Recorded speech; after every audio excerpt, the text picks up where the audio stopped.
As promised, I'm back now with Professor Michael Eric Dyson on this eruption over Donald Trump's comments about these 4 freshman members of Congress: Alexandria Ocasio-Cortez, Rashida Tlaib, Ilhan Omar, and Ayanna Pressley. They're, of course, American citizens, among other things. They're duly elected. And they just held, before we were coming on air tonight, this news conference, their first joint appearance to respond to Donald Trump telling them to go back where they came from. Of course, they're from here for the most part. No matter what the president says, this country belongs to you. And it belongs to everyone. Professor Michael Eric Dyson is here as the author of a whole range of books, including, fittingly, The Black Presidency, Obama and the Politics of Race in America.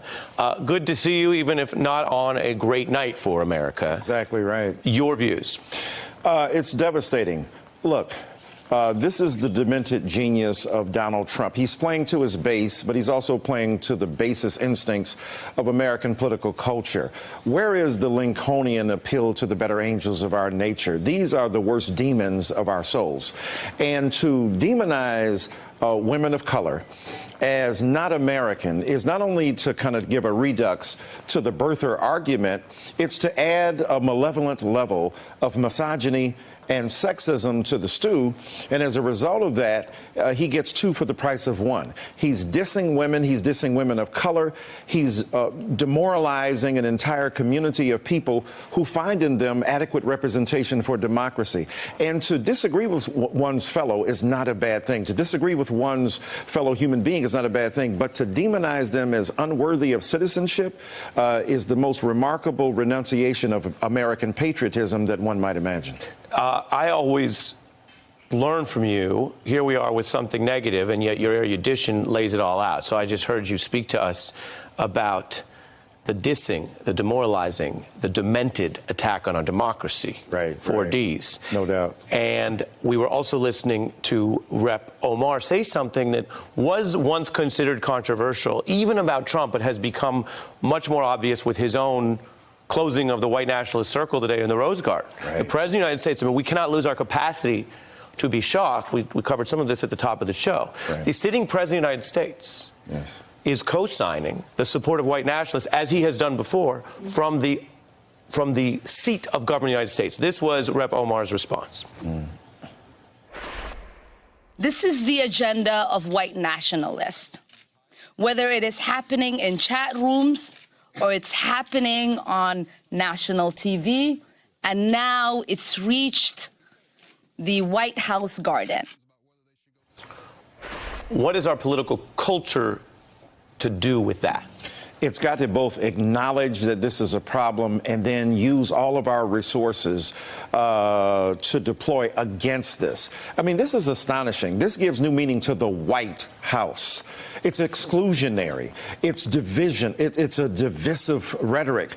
The President of the United States of America, he who speaks on behalf of e pluribus unum, out of many one, the credo of America, to bring us together no matter our partisan politics, nor our division of geography or religion or race. Here is a guy reinforcing the very rudiments of racist ideology. We have a racist in chief. And I don't say that lightly, because you can disagree with somebody, you can disagree with the outcome of their intended remarks, but this is deeply entrenched in an America that sees black and white so bipolar opposition, and others that now it spills out of the rhetoric as if it's ordinary. But here's the real shame: that fellow Republicans who are citizens have not stepped up to the plate and said, this is wrong, this is vile, this must not be respected, and this is not America at its best. And then there is what America historically has asked of its marginalized communities, right, of many of its minorities,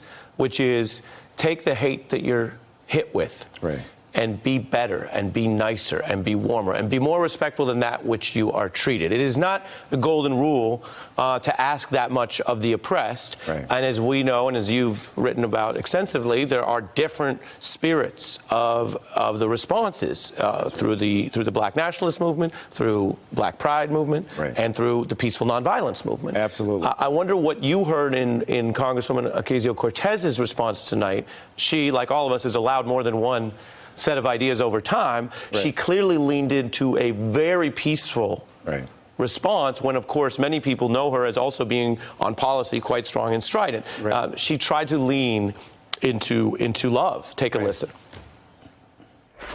I am not surprised at what he's doing, but I also know that we're focused on making it better, because we don't leave the things that we love.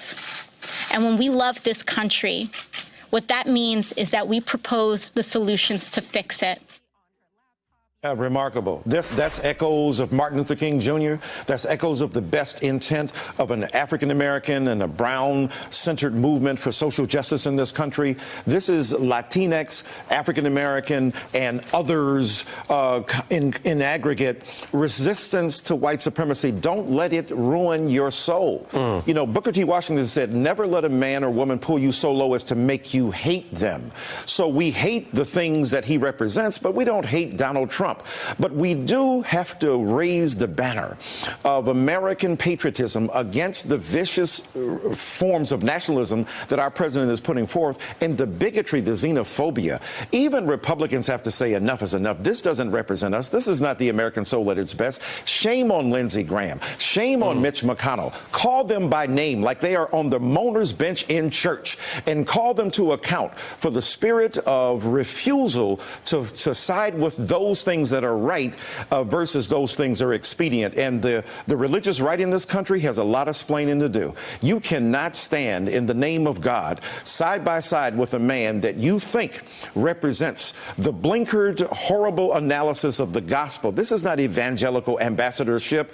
This is the most truncated form of hate that we've seen in this country. And Donald Trump is the man who's done it, and we are the worst as a country for it. It's interesting, and you are the first guest I've heard today make that point. We talked about the Republicans in Congress. We talked about the financial backing of the Republican Party. We showed Mr. Mnuchin.